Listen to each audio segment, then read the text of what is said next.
Hi, Lachlan McVie here, coming to you from the Populist Party. So there's a whole range of issues in today's society. We aim to solve those issues. The way we solve them is we go to the broadest number of people possible, and we try and find a solution to the problem, and that becomes the policy. That's how it works. So we could go out door knocking or talking to people out in the community. It's a slow process.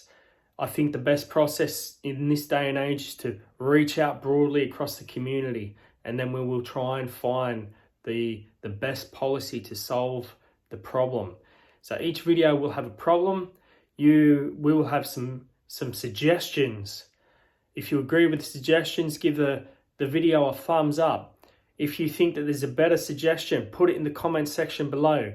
If you see a comment in the section below that you like more, give it a thumbs up. If you don't like the suggestion, tell us in the comments below. We're going to reach out. We're going to try and get as many people as possible. So share this video. The Populist Party is for the people. We will represent the people. Okay? That's where there's no special interest. There's none of this happening. It's for the people, by the people. That's the Populist Party. So the first problem is today, wealth and income inequality.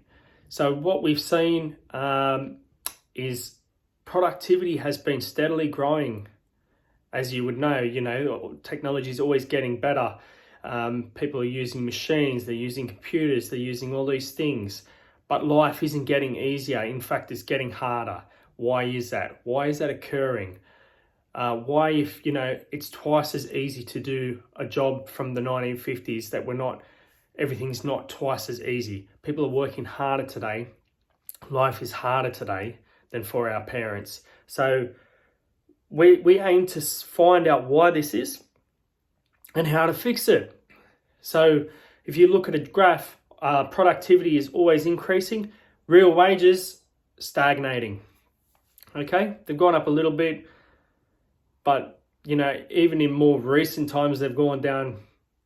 So they just hasn't kept up. So who's getting that slice of money in between, that difference between productivity growth and real wage growth? And that is corporations and the wealthy. Okay, so corporate profits are way up, and basically it's because they're taking the productivity slice of the pie for themselves. So the proposals, and if you don't like them, put it in the comment section below. But some of the proposals that we've sort of come up with as suggestions is for companies, rather than the government taxing and then the government paying out, we just find it better that if the profits that have been stolen by wealthy corporations is just fed straight back to the people directly, the people will make the best use possible of that money. So probably the easiest way to do this is for companies that are over $50 million in revenue per year. Those companies, the workers will go from working 5 days a week to 4 days per week. Okay, but their wages will not change. Okay, so 5 days a week down to 4 days per week, but their wages will not change. And that's for companies over 50 million, because I think some of these smaller companies, the mum and dad companies, they're a lot more susceptible to shocks. So we don't want to put any smaller entrepreneurial businesses out of action while they're still trying to find their feet. But these larger corporations that have just basically been thieving this money over time can now start to pay their share. And that de facto increase in payments to the workforce will actually bring the productivity gains back up in line with the real wage growth where it should align. So basically it's just realigning where it should be. If they were paying properly,